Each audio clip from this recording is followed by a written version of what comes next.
Citizen journalism. Is it the future? I'm John Spade, and this is The Egg for Friday, October 1st, 2010. And my subject is all about journalism. It's something I'm going to be talking about a lot. It's something I find fascinating. It ties into what I'm doing. It's social media, the internet, and the ability for an average Joe or John like myself to gather information, to gather news, and to disseminate it in such a way that we cut through the normal channels and we reach an audience of people who, you know, they can take what we're talking about and they can sort of come to their own conclusions.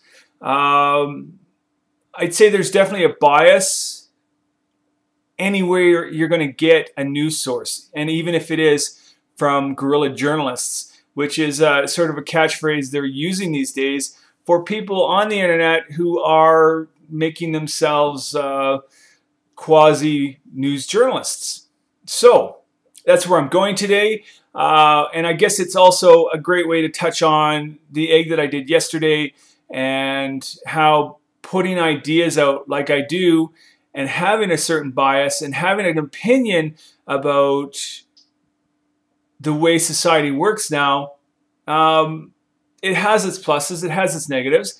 I definitely do get some interesting feedback, especially when I go after religious groups or the religious right, extremists. I promised Josh that I wouldn't go after him today, but I would talk a little bit about the ideas of our laws and how antiquated they are and how they don't really serve the intended purpose that they're supposed to. So, you know, the idea is the Christian, you know, and there's 77% of Canada is Christian, and they are the moral right, and that's why those laws are never going to go away. And, you know, what I suggested to him is, well, who are they really serving? I don't agree with a law that's only purpose is to serve the moral right and to protect their sensibilities. As a society, I think we need to move past that. Don't make laws about prostitution purely selfish, you know, so that you can feel better about yourself at the end of the day. Let's think of these things more on a humanitarian level. You don't have to agree with prostitution, but let's think about humanity, and let's think about how changing the laws could actually help people live better quality of life. I know I'm going to talk about this subject more in other eggs, but today I do want to stay on topic. I do want to talk about journalism. What got me thinking about it was they have a new faction of people in the States. Depending on who you talk to, there are different perspectives. You've got, and they're calling them rogue reporters.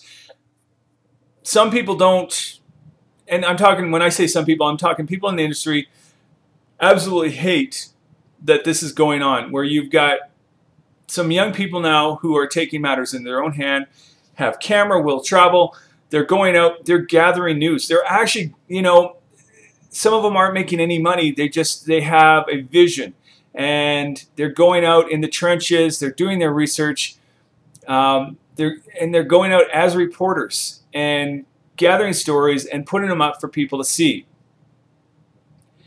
And there are journalists, you know, the feeling is that these people are doing a disservice to the integrity of journalism, that they're putting what they call legitimate journalists out of work because, of course, traditional news sources are starting to go by the wayside. People are looking elsewhere, and that's the wonderful thing about the internet and Google is if you want to know something about an issue, you can gather so much information via the internet, and then from that you can generally put it together. It's like a puzzle, and as you put all the stories together, you can sort of draw out where the truth is, or what your truth is that you perceive. And there are people in the States that think it's irresponsible, and if they could find a way to shut them down, they would. And who knows, maybe potentially that's coming.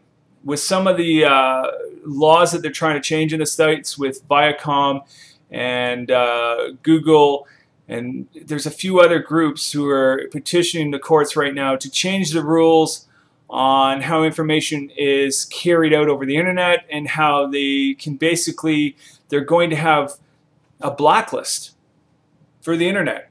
And what initially it's planned is to go after,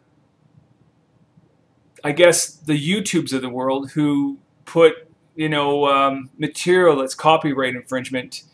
They want to go after them first. But where do you draw the line?